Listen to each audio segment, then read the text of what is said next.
والصلاة والسلام على رسول الله. إخوة الأخوات، السلام عليكم ورحمة الله تعالى وبركاته. صباحكم سعيد مبارك. الفيديو هذا راح نهديه للأخت الزير والأخت أملي بالله، نزولا عند الطلبة تاعهم اللي طلبوا مني صنع المخللات بطريقة ناجحة ونبقى تبقى تحافظ على اللون تاعها، على القرمشة تاع الفلفل. اليوم الأخوات جبت لكم وصفة ناجحة 100%. تبعوا معايا الآخر، شوفوا معايا الأخوات.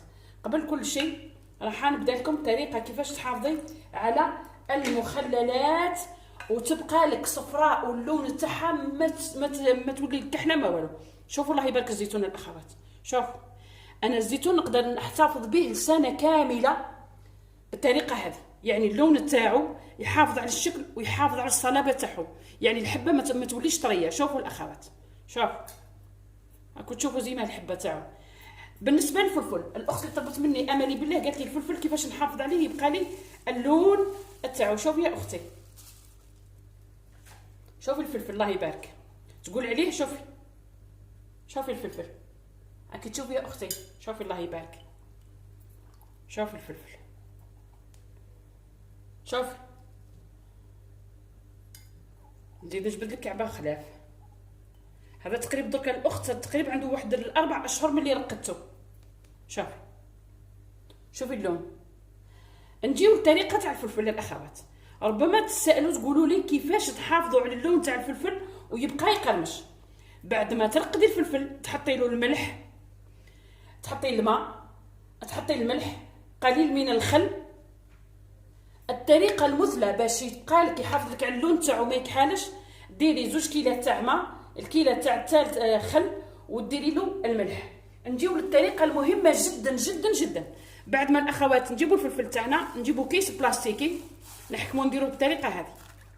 هاك نحاولوا نحطوا الكيس البلاستيكي هذاك ندخلوه بالاصابع تاعنا كيما هكا، يطلع فوق الماء.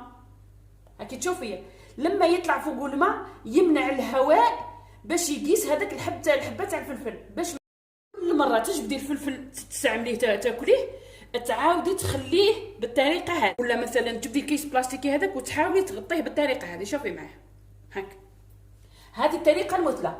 مثلا خفتي باللي يتعرى لك، ولا تجيبي حجره نظيفه، حجره ولا مثلا اله هكا، مثلا حاجه فخاريه في الدار، وحطيها كيما هكا الاخوات. تاكدي باللي الماء راهو غمر لك الفلفل تاعك. شوفي معايا جيدا، ونقفل القرعه تاعي البلاره تاعي بالطريقه هذه. هكذا نضمن باللي الفلفل تاعي راهو مغطى 100% وما يدخلش الهواء. هذا بالنسبه للاخت اللي سالتني، قالت لي كيفاش نحافظ على الفلفل تاعي ما يكحليش لمده طويله. نجيو للطريقه الثانيه تاع تلقاد الفلفل. شوفوا معايا اختي، جبت انا الفلفل تاعي. شوفي هنايا جبت انا الفلفل طبعا اللي تفضلي انت، اي نوع من الفلفل تغسليه. بعد ما غسلت الفلفل، انا اليوم حنرقد معكم 2 طرق تاع الفلفل، الطريقه الاولى والطريقه الثانيه.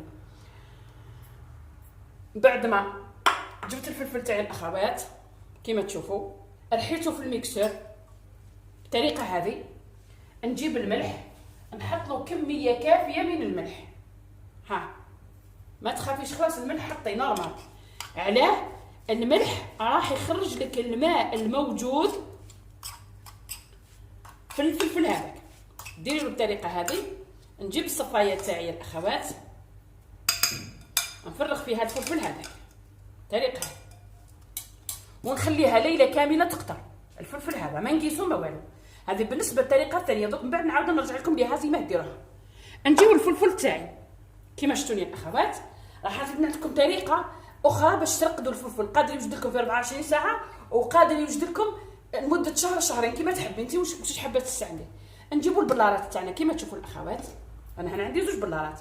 راح ندير معاكم الفلفل اللي يوجد لك في 24 ساعه، يعني تقدري ديريه اليوم الغدوه تقدري تاكليه. وعندك الفلفل اللي تقدري تحتفظي به لمده اطول. نجيبوا الفلفل تاعي كيما شفتوني الاخوات. نجيب موس، لانه انا الفلفل تاعي هذا الاخوات طويل ما يقدرش يدور لي هنا، فبدل ما نشقو نحطو بالطريقه هذه. شوفوا معاه، هاكو تشوفوا الاخوات. ها دركا نحاول نوضح فقط الصوره كيما هكا. شوفوا معايا، نجيب الفلفل تاعي نحطو بالطريقه هذه الاخوات. هاكو تشوفوا نحط نوع اللي راح نسجيهم فيه زوج، سما واحد اللي راح ناكلو في اقرب وقت والاخر اللي نخليه يطول. ها لعلكم اللون الاخضر هذا حار بزاف الاخوات. ها نجي درك هكا، ها نحط هذا هنايا. شوفوا معايا جيدا، طريقه سهله جدا واضحه وتوجد لك في ظرف قياس. بعد ما دوك انا الاخوات نحي هذا من الورا، نجيب واش اللي راح ندير. اول حاجه نضيف الملح. الملح كيما تشوفوا الاخوات، نحط الملح. المخللات تحب الملح.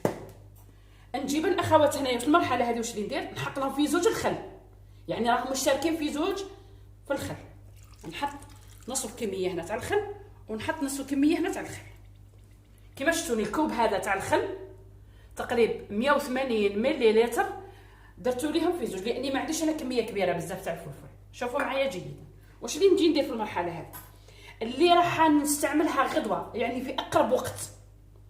واش اللي نجيب ندير لها الاخوات، شوفوا معايا جيدا. عندي ماء سخون يغلي، نصب لها الماء السخون.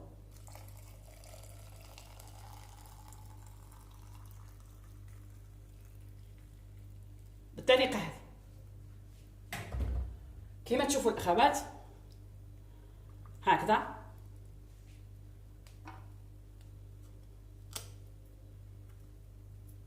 هذه اللي نحب نستعمله في اقرب وقت ممكن.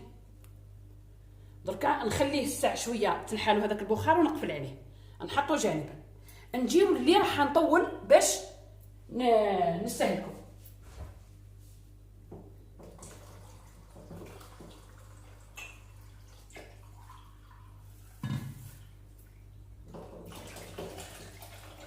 نحط له ماء عادي.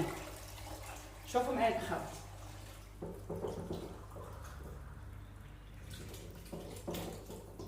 ماء عادي جدا طبعا. ها كيما شفتوا معايا الاخوات، المرحله هذه دوك المهمه اللي لازم تكون الاخوات وما تغلطوش فيها. خلاص كيما قلت لكم المره الاولى، نجيب كيس بلاستيكي. ها شكاره عاديه جدا. شوفوا الاخوات واش اللي ندير، نحاول ندخل الفلفل تاعي هذا. شوفوا معايا جيدا الاخوات، هاكو شفتوني ندخل الفلفل الطريقه هذه ونصب عليه الماء. شوفوا الاخوات زي ما هذا شغل هذاك الغطاء البلاستيكي هذاك هو اللي يحفظ لي الفلفل تاعي ما يدخلوش الهواء، يعني الماء يكون فوق الغطاء البلاستيكي بالطريقه هذه ونقفل باحكام الطريقه هذه. هذا بالنسبه للقاروره الاولى. نجيو للقاروره الثانيه كيما شفتوني الاخوات. دائما الغطاء البلاستيكي يكون فوقه الماء، شغل الماء يثقل هذيك الشكاره تاع النيلو وهي اللي تحفظ لي الفلفل هذيك المده اطول. هذا بالنسبه للاخت اللي سالتني. اعتذر على المنظر الاخوات، درت الصرفيطه هذه باش ما يجينيش الماء بزاف. المهم ونولي للوصفه الثانيه تاعنا الاخوات.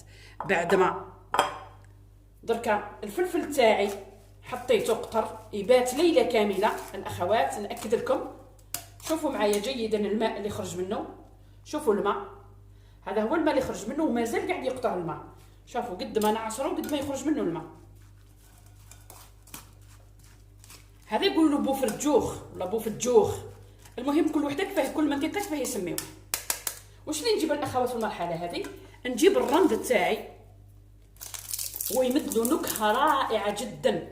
نجيب الرند ونجيب الفلفل، نجيب الثوم كما تشوفوا الاخوات هكذا. ثم على حسب الكميه اللي راح ديريها نتيا، كل وحده وشحال راح دير الكميه اللي راح ديريها.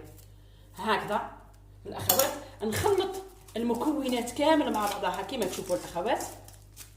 الرند يمد له وحده صدقوني يا الاخوات، انا الوصفه هذه اللي يجي عندي وياكلها تعجبه، يقولوا لي كيف حتى درتيها وقوليها ومديتها لافامي الكل مديتها لها.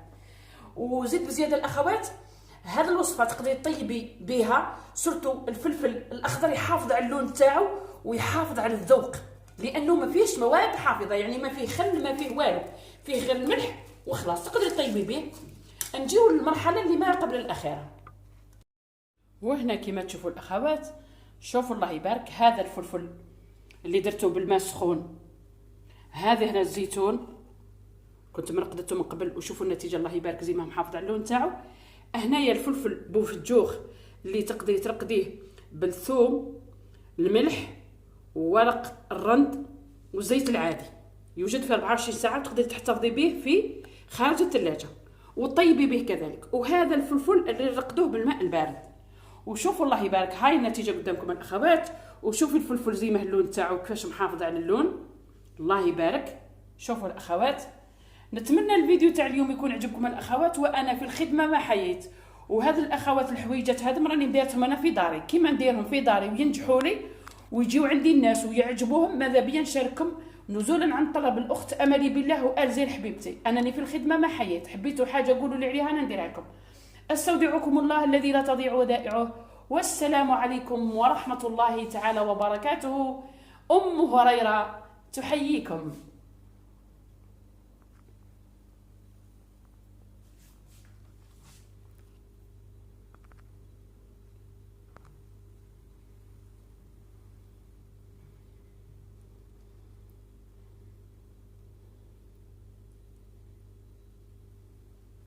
اللي قالت لي كيفاش نرقد الفلفل ويعطيني نتيجه رائعه. وهذا هو الاخت الطرق اللي درتهم معاكم. شوفي الله يبارك، هذا الفلفل الطريقه الاولى. الطريقه الثانيه، وعندي الزيتون هنا، ها هو الاخت مرقد كيما تشوفي. دوك تشوفي صوركم مليح باش تبان لكم الصوره واضحه.